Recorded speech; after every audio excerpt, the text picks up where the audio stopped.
Welcome to the Hyperpolyglot Activist. Learn languages, make a difference. My name is Dr. Carlos Yebra Lopez, and we're here today to discuss the pros and cons of learning languages as kids and adults, respectively. Stay tuned.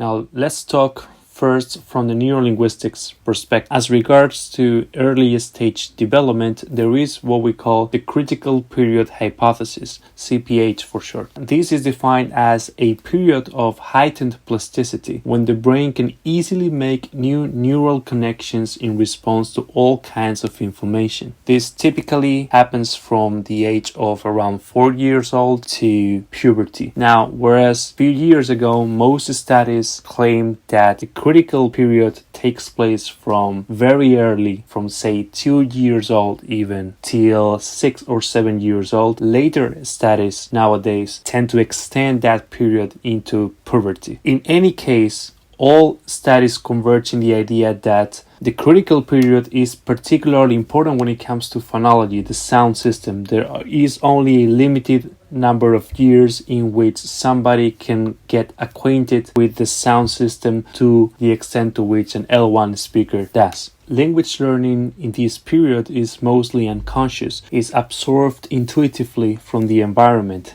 hence the saying, children are like a sponge. As you can see on the screen, there is a recent study from Hartshorn, Tenenbaum, and Pinker, where it is claimed that the critical period is preserved almost to the crux of adulthood, 17.4 years old, and then declines steadily.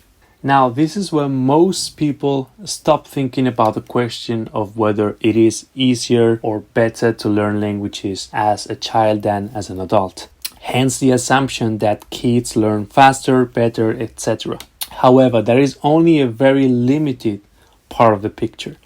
Even from the same neurolinguistics perspective, we need to take into account that adults are better at conscious, complex thinking, which means that adults, unlike children, can draw upon pre-existing knowledge, and that knowledge can be non-linguistic, as in better pattern recognition, better rule deduction, and linguistic knowledge, which means adults already have an advanced understanding of the mechanics of grammar, spelling, and punctuation in their first language. And that puts them at a very clear advantage vis-a-vis children when it comes to learning languages. As you can see here in a study from Thompson and Gaddes called The Importance of Teaching Pronunciation to Adult Learners, they claim that while young learners may have an advantage of being able to achieve pronunciation proficiency, adult learners are able to use their cognitive abilities to improve through self-monitoring and self-correction.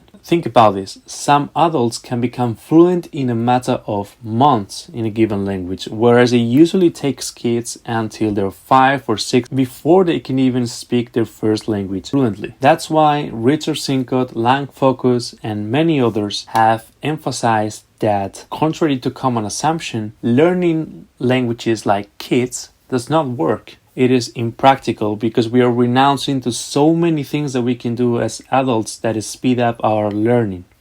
And then there is also the socioeconomic perspective, which we need to take into account. So the first point is that society has different unequal standards and expectations for kids and adults, respectively. So when it comes to fluency, we have a proclivity to consider a kid fluent when she has only a limited amount of vocabulary and grammatical dexterity, whereas when it comes to an adult, we expect much more fluency and dexterity from that person to be considered fluent.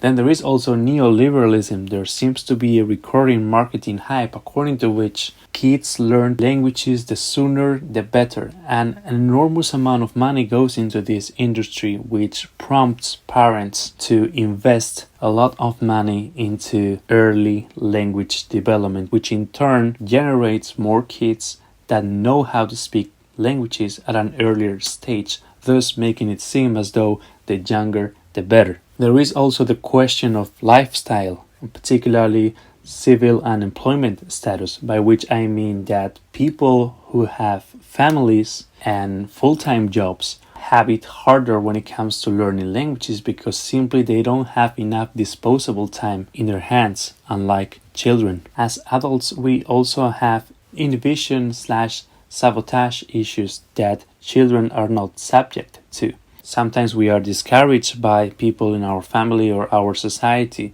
from learning the language, or we have a learned fear to interact with strangers because they may reject us or not approve of our linguistic advances.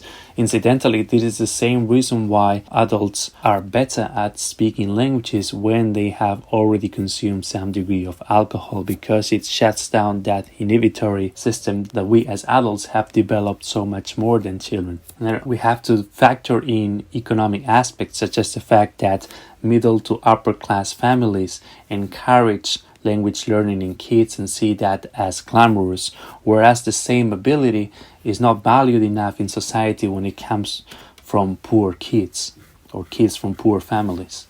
Now, one could argue that yes, adults are subject to more inhibition and sabotage, but at the same time, they can also self-motivate themselves in a way that children can't. So that kind of balances it out. And finally, adults have the ability to identify their exact learning needs and to design their language learning process accordingly. They can also strategize time much better than kids do. So all of these are factors that need to be taken into account before we rush to conclusions and claim that the younger the better, or that you can only learn languages as a kid. So the bottom line is that kids and adults learn languages differently, neither better nor worse overall. It's just a matter of trade-offs. So kids have certain advantages over adults, and adults have certain advantages over kids. The most significant advantages for kids is the fact that they can absorb intuitively an enormous amount of information from the environment, mostly in unconscious fashion. They also have more disposable time. They have less inhibition, less sabotage or self-sabotage, and they also have the ability to master more comprehensively the sound system of their first language. Now, on the other hand, adults have the ability to self-motivate. They can strategize their time better. They can identify better their learning needs and adjust their learning process accordingly. They can move to a different country.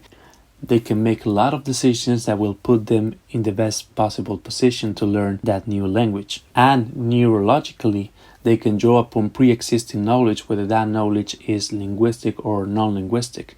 They are better at pattern recognition, at rule deduction, and better also at having an advanced understanding of the mechanics of grammar, spelling, and punctuation in their first language. So that was it. Let me know your comments, thoughts, concerns down below, and also how what I just explained relates to your own experience learning languages as a kid or adult. And as always, thanks for watching.